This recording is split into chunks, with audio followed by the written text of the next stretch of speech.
Between 1968 and 1971, a killer operated in Northern California who was unlike any the United States had seen before. He did not just murder people. He wrote letters to newspapers, sent coded ciphers to the police, called into radio shows, and mocked investigators openly. He called himself the Zodiac. He was never caught. His identity remains unknown to this day. The first confirmed Zodiac murders occurred on December 20, 1968, at a remote Lover's Lane area called Lake Herman Road near Benicia, California.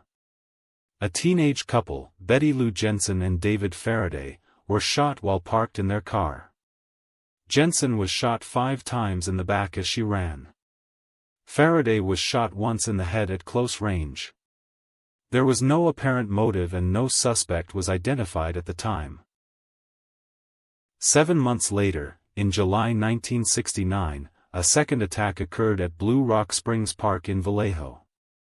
A young couple, Darlene Ferrin and Michael Mageau, were shot while parked in a car. Ferrin died. Mageau survived despite being shot multiple times. Less than an hour after the shooting, a man called the Vallejo Police Department from a nearby payphone and said, quote, "I want to report a double murder." And then calmly gave the location of the bodies. The voice was calm and controlled. Then, on August 1, 1969, 3 newspapers received letters simultaneously: the San Francisco Chronicle, the San Francisco Examiner, and the Vallejo Times-Herald. Each letter contained detailed information about the murders that only the killer could have known. And each letter contained 1/3 of an encrypted cipher. The letters demanded the newspapers publish the ciphers on the front page or, the writer threatened, he would go on a kill rampage over the weekend.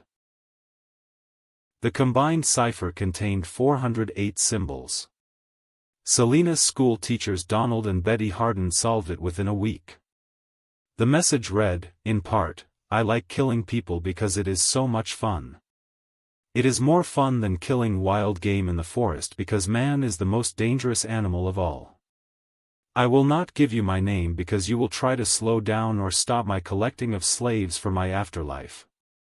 The letter was signed with a cross-circle symbol that would become one of the most recognizable symbols in American crime history.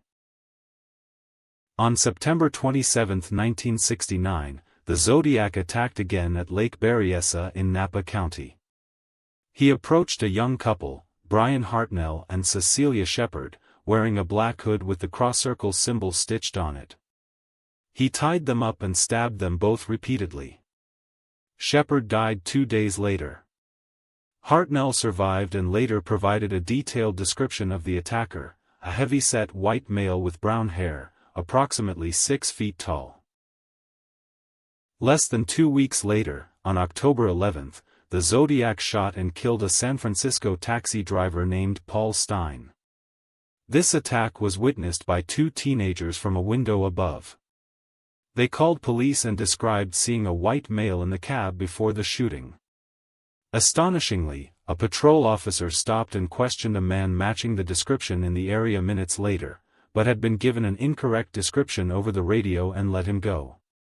The Zodiac had walked away from police contact. The evidence board at the San Francisco Police Department became one of the most complex in California history. The Zodiac sent more than 20 letters over the following years, each one taunting investigators and claiming more and more victims. He claimed to have killed 37 people in total. Police have only ever confirmed 5 deaths and 2 survivors as definitively linked to the Zodiac. The letters themselves were studied obsessively. Handwriting analysts, linguists, and profilers all attempted to extract clues about the writer's identity, education level, and psychology from his choice of words and his unusual spelling errors. Some experts believed the spelling errors were deliberately inserted to mislead investigators. Others believed they were genuine, suggesting someone who had left school early or struggled with literacy despite evident intelligence.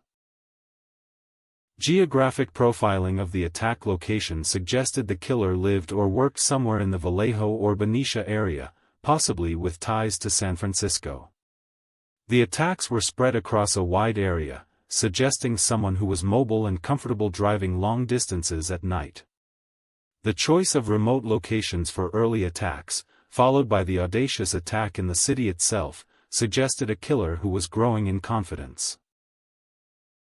Over the decades, investigators have developed and then eliminated dozens of suspects. One of the most compelling was Arthur Lee Allen, a convicted sex offender from Vallejo who matched physical descriptions, had damning circumstantial connections, and was directly named by surviving victim Michael Mageau as looking like the attacker. However, handwriting and DNA samples never conclusively matched, and Allen died in 1992 without ever being charged. The Zodiac sent 4 ciphers in total. The 408-symbol cipher was solved in 1969. A 340-symbol cipher sent later that year went unsolved for 51 years, until December 2020 when a team of amateur codebreakers cracked it using computer algorithms. Its message contained taunting references to the police and television programs.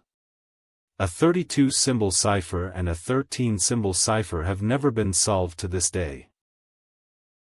In 2018, a group of former law enforcement officers calling themselves the Case Breakers announced they had identified the Zodiac Killer as Gary Francis Post, a house painter who died in 2018.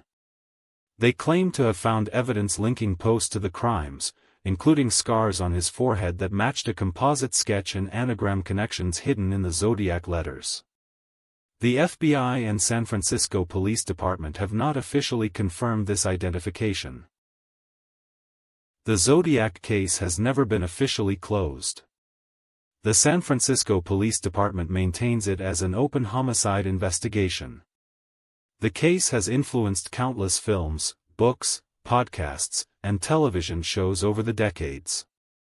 David Fincher's 2007 film Zodiac is widely considered one of the most accurate portrayals of the investigation and the psychological toll it took on detectives and journalists who became consumed by it. 5 confirmed victims. 2 survivors. At least 20 taunting letters. 4 ciphers, 2 still unsolved.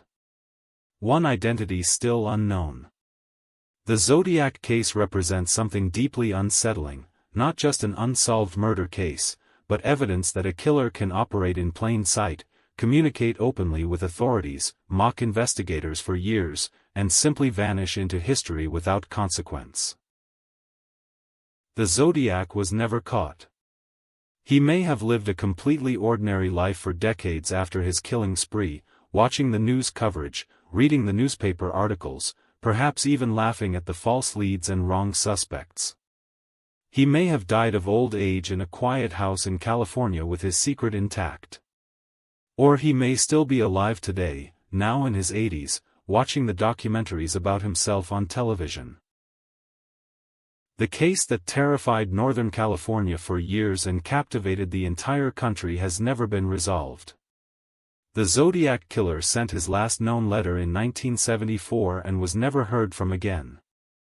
Whether he stopped killing, was imprisoned for another crime, or simply died remains unknown.